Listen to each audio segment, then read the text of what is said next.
Many believe that Martha Davis was the founder of the Motels, but her path to music was far from straightforward. In 1968, at just 17 years old, Davis returned to her hometown of Berkeley as a single mother after a failed marriage. At the time, she had no intention of pursuing a musical career. Everything changed after a tragic event, the sudden death of her mother. While reading through her mother's diary, Martha discovered a painful truth. Her mother had sacrificed her aspirations of becoming a writer to live as a housewife, a role she never fully embraced. This revelation became a turning point. Martha decided she would not follow the same path. She gave up relying on welfare and resolved to chase something bigger, a life in music. Her opportunity came in 1971, when her friend Lisa Brennis invited her to join a new band called the Warfield Foxes. Ambitious and hungry for success, the band relocated to Los Angeles, changing names in search of a stronger identity, first to Angels of Mercy and eventually to the Motels. But the dream didn't materialize easily.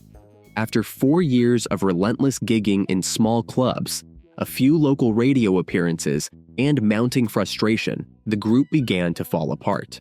One by one, members left, until only Davis remained. Yet, she refused to quit. Her time in LA hadn't been wasted. She had honed her songwriting skills and built connections in the scene.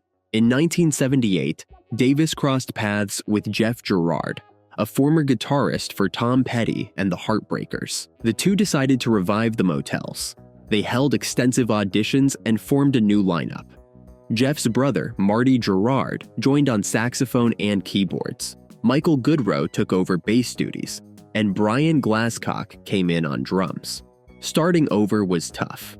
The band had so little money they had to share rehearsal space with the Go-Go's and played regularly at the underground venue Madame Wong's. But in 1979, their persistence paid off. Producers from Capitol Records took notice and offered the band a deal. Without hesitation, the Motels signed the contract and recorded their debut album just 4 months later. Their first single, Closets and Bullets, failed to make an impact. It was the follow-up, Total Control, that began to turn the tide. Though it didn't chart in the US, it reached the top 20 in France and the top 10 in Australia. Commercially, it wasn't a breakthrough, but artistically, it became the Motels' signature track. With Davis's haunting, emotionally charged vocals, a stark new wave arrangement, and a theme of inner turmoil and restraint, Total Control struck a nerve. It wasn't just a song, it was a statement. And decades later, it still resonates with anyone who has ever fought to keep their emotions in check.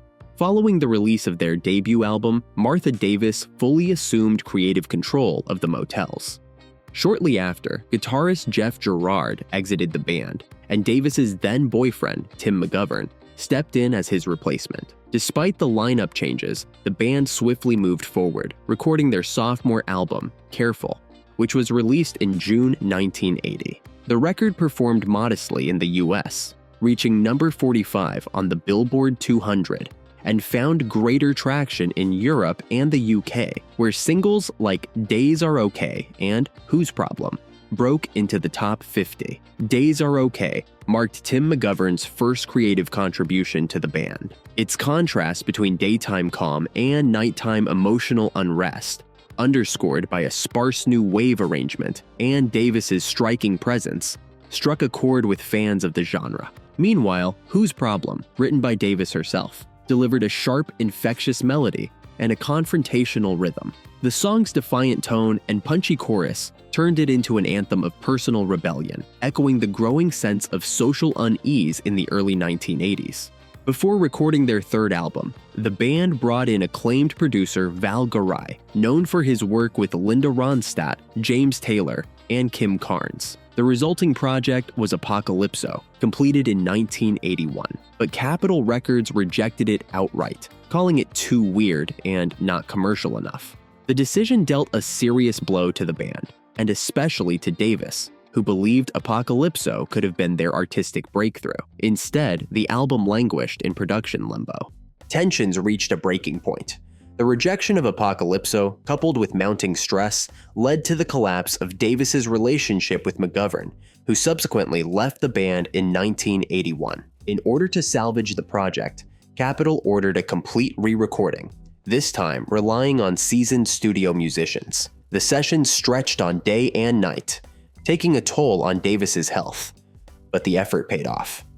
On April 5, 1982, the Motels released All For One. Its lead single, Only the Lonely, became an instant hit, climbing to number 9 on the Billboard Hot 100 and number 6 on the top tracks chart. The song was a poignant exploration of isolation, showcasing Davis's smoky, emotionally charged vocals over a restrained, cinematic arrangement of sparse guitars and synths. The magic lay in the tension, the cool detachment of the music set against Davis's raw, vulnerable delivery. Crucially, All For One arrived just as MTV was reshaping the music industry. Capitol seized the opportunity, producing sleek music videos for Only the Lonely and Take the L. The black and white video for Only the Lonely, in particular, captivated MTV viewers, boosting the single's exposure nationwide. Davis's performance in the video didn't go unnoticed.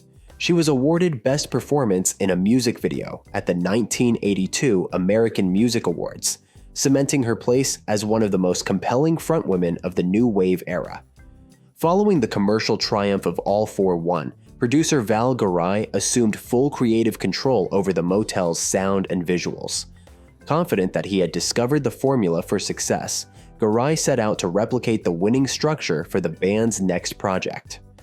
This time, he continued using professional session musicians and brought in keyboardist Scott Thurston, formerly of Iggy and the Stooges, to round out the band's evolving lineup.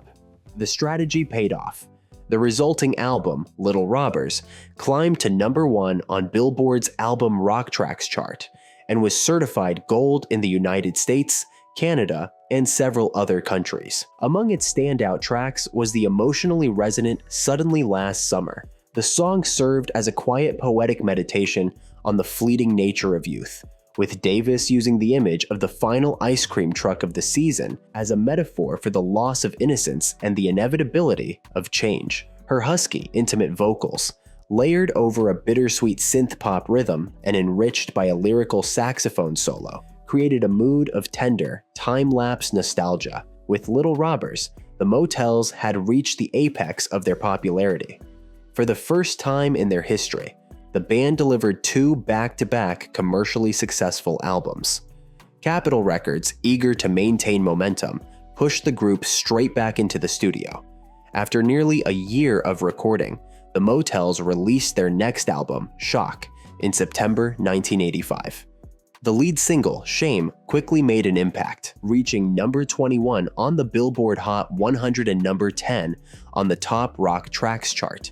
Inspired by the melodrama of soap operas, Shame is a deeply personal confession, a song about guilt, infidelity, and the emotional rot that sets in when we betray others and ourselves. Davis's performance is a masterclass in subtle intensity. Her vulnerable yet smoldering vocals ride over a restrained cinematic arrangement by Richie Zito, built from minimalistic synths, a driving rock beat, and a haunting saxophone solo. The song's impact was amplified by its music video, directed by a young David Fincher, set in a grimy laundromat. The video follows a weary heroine longing to escape into the perfect world of a glowing billboard, a stark contrast between gritty realism and glossy fantasy that mirrored the song's emotional undercurrent. The video quickly found heavy rotation on MTV, enhancing the track's resonance with audiences. Shame would become the Motels' final top 40 hit, a haunting cinematic farewell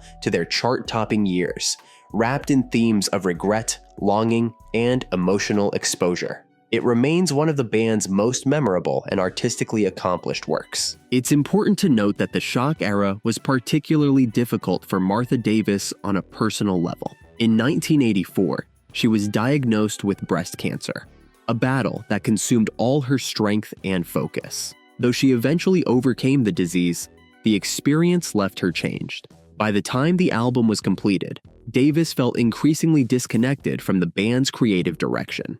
In her own words, the group's true success ended with Only the Lonely, and everything that followed felt like a product of inertia, not inspiration.